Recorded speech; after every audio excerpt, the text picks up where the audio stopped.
Hallo und herzlich willkommen auf Epic. Heute sprechen wir über Körperschutzsysteme von Best Protection.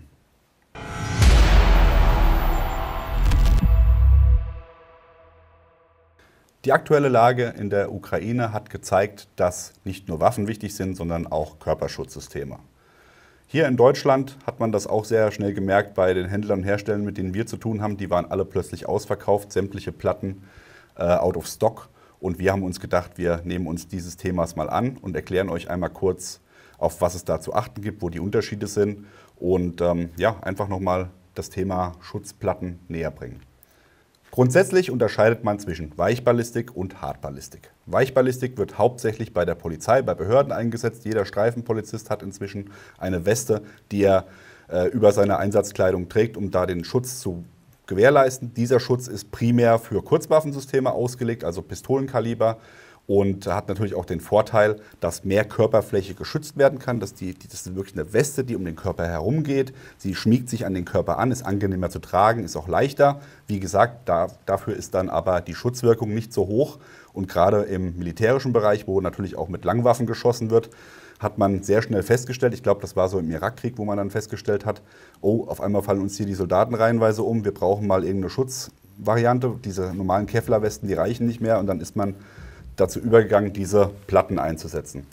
Die gibt es in verschiedenen Ausführungen, Formen und Materialien. Best Protection bietet euch PE-Platten an, Keramik, was auch immer da der Markt hergibt. Die bieten dann je nach Material den entsprechenden Schutz für verschiedene Kaliber, für Mehrfachbeschuss, Einfachbeschuss. Da wollen wir jetzt gar nicht so genau ins Detail gehen, weil das ist nicht der Faktor, um den es gerade geht.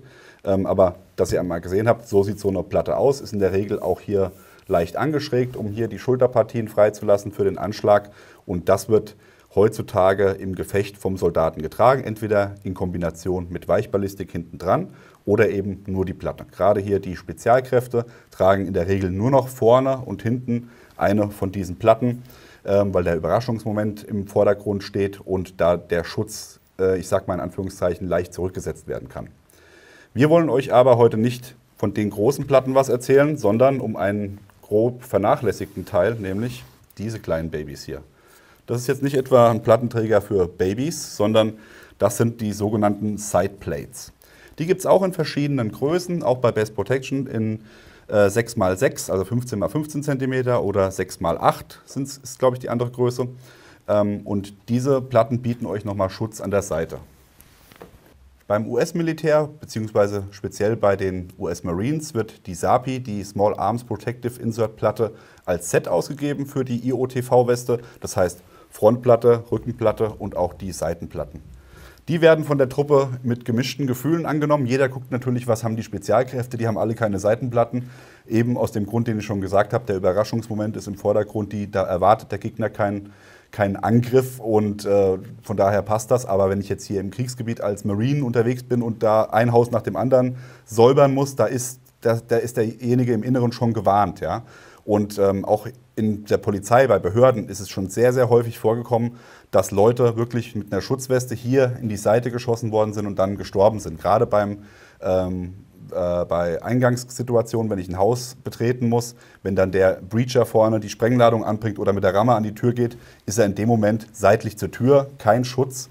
Und von daher finden wir es einen ganz wichtigen Punkt, auch mal über diese Platten zu sprechen. Beim Militär, wie gesagt, das Fußvolk findet das nicht so geil, weil man natürlich jedes Gramm sparen möchte. Wenn wir gerade von Gramm sprechen, so eine Platte hier wiegt zwischen 500 Gramm und einem Kilo. Ist man natürlich froh um jedes Gramm, was man nicht schleppen muss. Aber gerade die Maschinengewehrschützen in den Fahrzeugen, die wollen auf jeden Fall jedes bisschen Körper, was rausguckt, geschützt haben. Sprich die Seiten, Halskrause, Schultern, Helm und Mandible noch im Gesicht. Von daher auf jeden Fall eine Daseinsberechtigung und bei den Behörden, bei Zugriffsgeschichten auf jeden Fall auch an der Seite nutzen. Wie kann ich so eine Platte jetzt hier tragen? Ihr seht es jetzt hier schon, einmal hier Ferro, einmal Crye, verschiedene Ansätze, wie die Sachen getragen werden. Beim AVS zum Beispiel hat man unten drunter nochmal einen Kammerband, sage ich mal, oder ein Harness, damit die Platte nicht direkt am Körper liegt. Das macht es ein bisschen angenehmer. Hier beim Ferro ist es so, dass die Platte direkt am Körper ist, unter dem Kammerband. Es gibt noch andere Systeme wie von Tasmanian Tiger oder Mayflower und verspiert, die haben dann eine Plattentasche im Kammerband. Also es gibt da ganz verschiedene Varianten. Das könnt ihr letztendlich aussuchen, wie ihr das am liebsten tragen wollt, wie es für euch am bequemsten ist.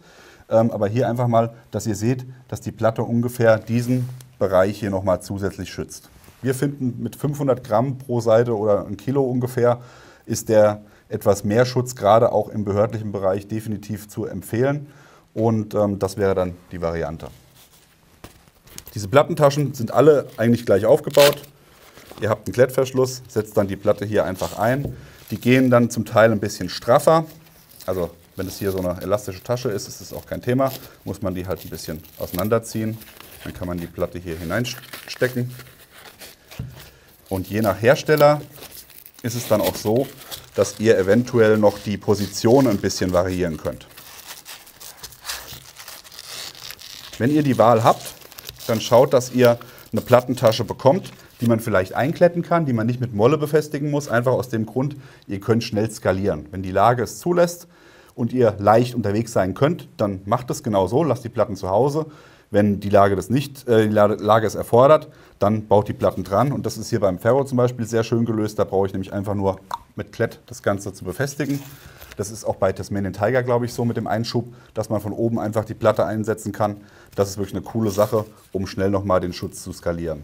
Sollte euch eine Platte zu viel sein, gerade jetzt auch im behördlichen Bereich, wo vielleicht jetzt nicht der Bösewicht hier in Deutschland mit der AK in der Bude sitzt, gibt es natürlich auch die Variante, an der Seite noch Weichballistik einzusetzen. Das heißt, ich habe vorne eine SAPI-Platte und an den Seiten einfach nochmal Weichballistik zusätzlich, damit ich die fehlende Unterziehweste kompensieren kann.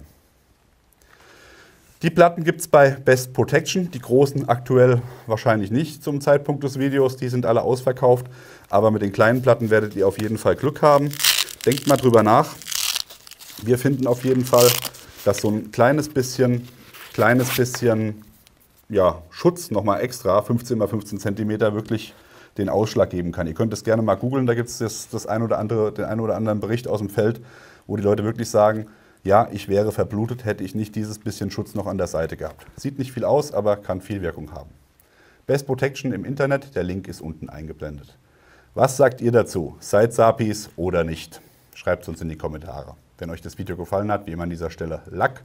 Und dann sehen wir uns beim nächsten Mal. Bis dann. Macht's gut. Bye, bye.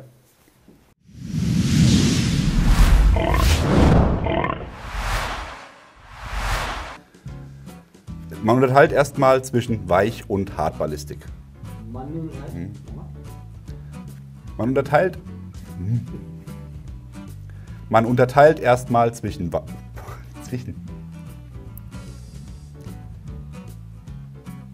Man unterteilt erstmal zwischen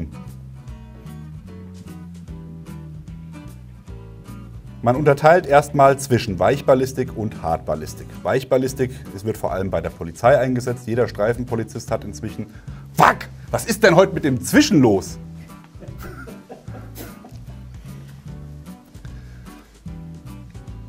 Prinzipiell unterteilt man zwischen Weichballistik und Hartballistik. Bei Weichballistik findet man Polizisten oft drin. Das wäre auch mal eine schöne Satzform. Ja.